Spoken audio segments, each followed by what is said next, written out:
আসসালামু আলাইকুম ওরহমতুল্লাহি ওয়াবারকাতুহ।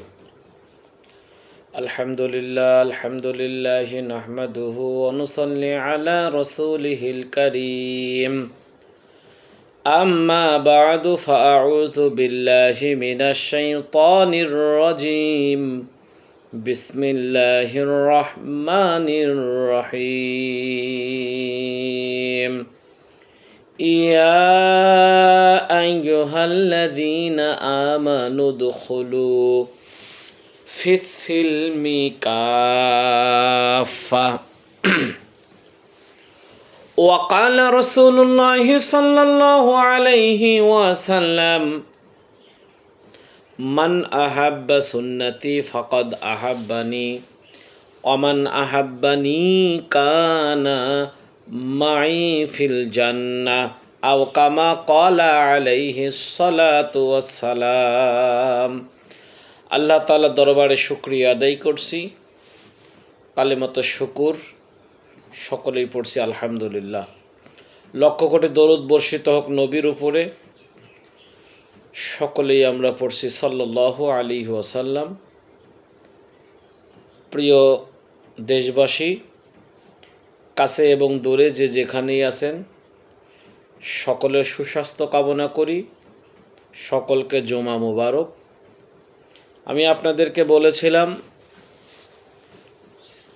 পূর্বের ঘোষণা অনুযায়ী যে আশুরা সম্পর্কে কয়েকটা গুরুত্বপূর্ণ কথা আপনাদেরকে ইনশাআল্লাহ জুমার দিন বিকেল 3টাতে বলার জন্য ইচ্ছা করেছিলাম।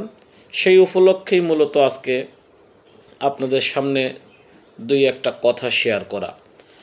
আশা রাখি কাছে এবং দূরে যে যেখানেই আছেন সকলেই ভালো আছেন, ভালো থাকুন। মূলত মুহররম মাস চলছে। আমরা ইংরেজি মাসটা একটু বেশি হিসেবে রাখি, আরবি মাসটাও রাখি, খুব একটা বেশি নয়। মূলত এটা মুহররম মাস। এই মুহররম মাসে রাসূল সাল্লাল্লাহু আলাইহি ওয়াসাল্লাম বেশ কয়েকটি গুরুত্বপূর্ণ কথা এবং হাদিস বলে গিয়েছেন, আমলের কথা বলেছেন। বিশেষ করে বুখারী শরীফের 2004 নাম্বার হাদিসটা যদি আমরা দেখি, আব্দুল্লাহ ইবনে আব্বাস রাদিয়াল্লাহু তাআলা আনহু থেকে বর্ণিত, বিশ্বনবী মুহাম্মদুর রাসূলুল্লাহ সাল্লাল্লাহু আলাইহি ওয়াসাল্লাম যখন মদিনাতে গেলেন, গিয়ে দেখলেন মদিনার ইহুদিরা তারা রোজা রাখে। আল্লাহর নবী বললেন, এটা কি? ইহুদিরা বললেন, এটা একটা বিশেষ দিন, বিশেষ দিনে আমরা রোজা রাখি, কারণ এই দিনে আল্লাহ রাব্বুল আলামিন বনি ইসরাইলের একটা জাতিকে মাফ করে দিয়েছিলেন। যদিও এখন যারা বনি ইসরাইল দাবি করে, এটা আসলে প্রকৃত সেই বনি ইসরাইল নয়। বনি ইসরাইলের এটা একটা নবীর নাম। যদিও আজকের আলোচনা ওই বিষয় নিয়ে নয়। আল্লাহর নবী বললেন, ও আচ্ছা, আমি তোমাদের কথাটা বুঝতে পেরেছি। তোমরা হযরতে মুসা আলাইহিস সালাতু ওয়াস সালামের কথা নিশ্চয়ই বলছো। তবে মুসা নবী আমার খুব কাছাকাছি নবী, আর মুসা নবীকে আমি যতটুকু ভালোবাসি তোমরা তত বেশি ভালোবাসো না। আমার চেয়ে আন্তরিকভাবে মুসা নবীকে ভালোবাসা তোমরা বাসো না। তোমরা কি করছো? মুসা নবীকে ভালোবেসে রোজা রাখছো। আল্লাহ রাসূল বললেন, ইনশাআল্লাহ আগামী বছর আমরা এই মুহররমের 10 তারিখে রোজা রাখব। সকলে বলেন সুবহানাল্লাহ। তবে রাসূল বললেন, আমি একটা রাখবো না, 2টা রাখবো। তিরমিজি শরীফের 752 নাম্বার হাদিসে আল্লাহর নবীর সাহাবী কাতাদা রাদিয়াল্লাহু তাআলা আনহু থেকে বর্ণিত, যেই ব্যক্তি মুহররম মাসের রোজা করবে, আল্লাহ তাআলা তার 1 বৎসরের গুনাহ খাতাগুলি মাফ করে দিবেন। সুবহানাল্লাহ। মুসলিম শরীফের 1163 নম্বর হাদিসে কথাগুলোই এসেছে।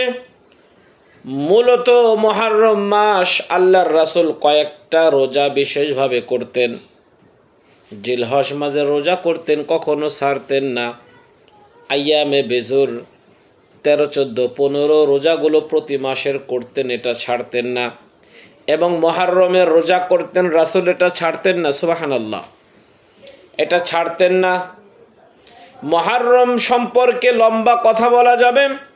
এইটা একটা বরকতময় মাস, একটা রহমতের মাস। এই মাসে আল্লাহ রাব্বুল আলামিন অনেক বড় বড় ঘটনা যুগে যুগে ঘটিয়ে দিয়েছেন। শুধু হাসান হুসাইন রাদিয়াল্লাহু তাআলা আনহুকে ভালোবেসেই এই মুহররম মাসটা সম্মানিত হয়েছে, বিষয়টা এমন না। হাসান হুসাইন রাদিয়াল্লাহু তাআলা আনহু তারা আমাদের কলিজা, তাদের কারণেও সম্মানিত, সির্ফ শুধু তাদের কারণে নয়। এই জন্য প্রিয় বন্ধু, এই মুহররম মাসে আমরা 2টা রোজা করব, অবশ্যই 2টা রোজা করব, একটা করব না। আগামী রবিবার 10 মুহররম আমরা শনিবার রবিবার অথবা রবিবার সোমবার, রবিবারটা ঠিক রেখে আমরা এই রোজা করব। ফায়দা কি?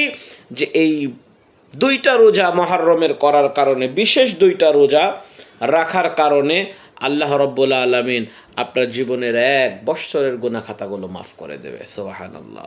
আর জিলহজ মাসের রোজা রাখলে পিছনের 1 বৎসর এবং সামনের 1 বৎসরের গুনাহ খাতা আল্লাহ মাফ করে দিয়েছেন। এজন্য প্রিয় বন্ধু, যেটা বলার উদ্দেশ্য যে আমরা এই মুহররম মাস, এটা গুরুত্বপূর্ণ মাস, এটা আমলের মাস, এটা ফজিলতের মাস, এবং সামনে আমরা এই 2টা রোজা রাখব।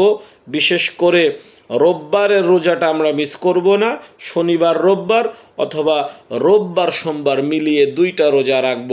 আল্লাহ রাসূল সাল্লাল্লাহু আলাইহি ওয়াসাল্লাম রোজা এবং মুহররমের ব্যাপারে, ফজিলতের ব্যাপারে আমরা যেটা বললাম, বুখারী শরীফের 2004 নম্বর হাদিসে এসেছে, মুসলিম শরীফের 1163 নম্বর হাদিসে ফজিলতের কথা এসেছে, তিরমিজি শরীফের হযরতে কাতাদা রাদিয়াল্লাহু তাআলা আনহু থেকে হাদিসটা এসেছেন 752 নম্বর হাদিস। এভাবে অগণিত ফজিলত, অগণিত সওয়াব, অগণিত নিয়ামত আর অগণিত জাতি আর কওমকে মাফ করে দেওয়ার বিষয় হাদিস এবং ইতিহাস থেকে আমরা পাই। সুতরাং এই মুহররমের রোজাটা আমি এবং আপনার সকলের গুরুত্ব সহকারে রাখা চাই, রাখবো বলে আমরা আশা করি, চেষ্টা করব বলে আমরা খুবই আশাবাদী। আমরা সকলেই মুহররমের এই রোজাটা রাখবো ইনশাআল্লাহ। এ বলেই সংক্ষিপ্ত কথা শেষ করলাম, যদিও অনেক কথা বলার আছে। মুহররম সম্পর্কে আমার একটা চ্যানেল রয়েছে, বাইতুল কোরআন মিডিয়া, আপনারা সেখানে ঘুরে আসতে পারেন। বাংলায় যদি লেখেন বাইতুল কোরআন মিডিয়া, সেখানে বিস্তারিত প্রায় 1 ঘন্টার উপরে সেখানে মুহররম নিয়ে বিভিন্ন ঘটনা নিয়ে লম্বা আলোচনা রয়েছে। আল্লাহ তাআলা আমাদেরকে মুহররমের রোজা, ফজিলত, আমল এগুলো করার মতো তৌফিক আমাদের দান করুক। সকলে বলি আমিন। আসসালামু আলাইকুম ওয়া রাহমাতুল্লাহি ওয়া বারাকাতুহু।